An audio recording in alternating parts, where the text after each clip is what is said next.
ओम नमो भगवते वासुदेवाय नमः। श्रीमद् भगवद गीता साधक संजीवनी अध्याय 13 श्लोक संख्या 24। पूर्व श्लोक में भगवान ने जन्म रहित होने में प्रकृति पुरुष को यथार्थ जानना कारण बताया। अब ये जिज्ञासा होती है कि क्या जन्म मरण से रहित होने का और कोई भी उपाय है। इस पर भगवान आगे के 2 श्लोकों में 4 साधन बताते हैं। ध्यानेनात्मनि पश्यन्ति केचित् आत्मनात्मना अन्ये सांख्येन योगेन कर्म योगेन चापरे। कई मनुष्य ध्यान योग के द्वारा, कई सांख्य योग के द्वारा और कई कर्म योग के द्वारा अपने आप से अपने आप में परमात्मा तत्व का अनुभव करते हैं। अब व्याख्या करते हैं।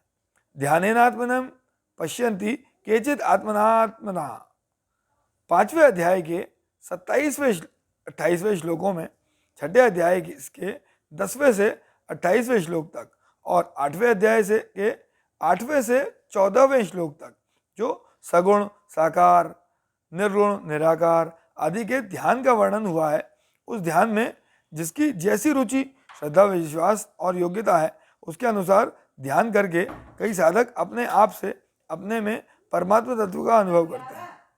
जो संबंध विच्छेद प्रकृति और पुरुष को अलग अलग जानने से होता है, वह संबंध विच्छेद ध्यान से भी होता है। ध्यान न तो चित्त की मूढ़ वृत्ति में होता है और न क्षिप्त वृत्ति में होता है। ध्यान विक्षिप्त वृत्ति में आरंभ होता है। चित्त जब स्वरूप में एकाग्र हो जाता है तब समाधि हो जाती है। एकाग्र होने पर चित्त निरुद्ध हो जाता है।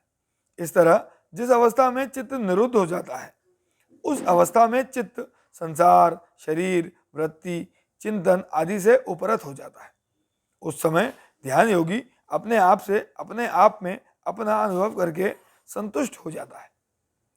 अन्य सांख्येन योगेन अर्थात दूसरे अध्याय के 11वें से 30वें श्लोक तक, चौथे अध्याय के 33वें 39वें श्लोक तक, 5वें अध्याय के 8वें 9वें तथा 13वें से 26वें श्लोक तक और 12वें अध्याय के 4थे 5वें आदि श्लोकों में कहे हुए सांख्योग के द्वारा कई साधक अपने आप से अपने में परमात्मा तत्व का अनुभव करते हैं। सांख्योग नाम है विवेक का। उस विवेक के द्वारा सत असत का निर्णय हो जाता है कि सत नित्य है, सर्वव्यापक है, स्थिर स्वभाव वाला है, अचल है, अव्यक्त है, अचिंत्य है और असत चल है, अनित्य है, अविकारी है, परिवर्तनशील है।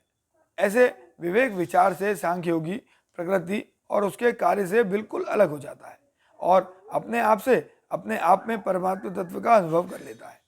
कर्म योगेन चापरे दूसरे अध्याय के 47वें से 53वें श्लोक तक, तीसरे अध्याय के 7वें से 19वें श्लोक तक, चौथे अध्याय के 16वें से 32वें श्लोक तक, 5वें अध्याय के 6ठे 7वें आदि श्लोकों में कहे हुए कर्म योग के द्वारा कई साधक अपने आप से अपने में परमात्मा तत्व का अनुभव करते हैं। जो संबंध विच्छेद प्रकृति और पुरुष को अलग अलग जानने से होता है, वह संबंध विच्छेद कर्मयोग से भी होता है। कर्मयोगी जो कुछ भी करे वह केवल संसार के हित के लिए ही करे। यज्ञ, दान, तप, तीर्थ, व्रत आदि जो कुछ भी करे वह सब मात्र प्राणियों की कल्याण के लिए ही करे, अपने हित के लिए नहीं। ऐसा करने से स्वयं का उन क्रियाओं से, पदार्थ, शरीर आदि से संबंध विच्छेद हो जाता है और अपने आप से अपने में परमात्मा तत्व का अनुभव होता है। मनुष्य ने स्वाभाविक ही अपने में देह को स्वीकार किया है, माना है।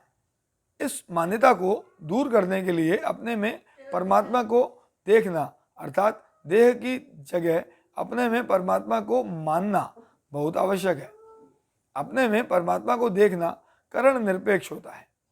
करण सापेक्ष ज्ञान प्रकृति के संबंध से होता है। इसलिए साधक किसी करण के द्वारा परमात्मा में स्थित नहीं होता, प्रत्युत स्वयं ही स्थित होता है। स्वयं की परमात्मा में स्थिति किसी करण के द्वारा हो ही नहीं सकती। ओम नमो भगवते वासुदेवाय नमः।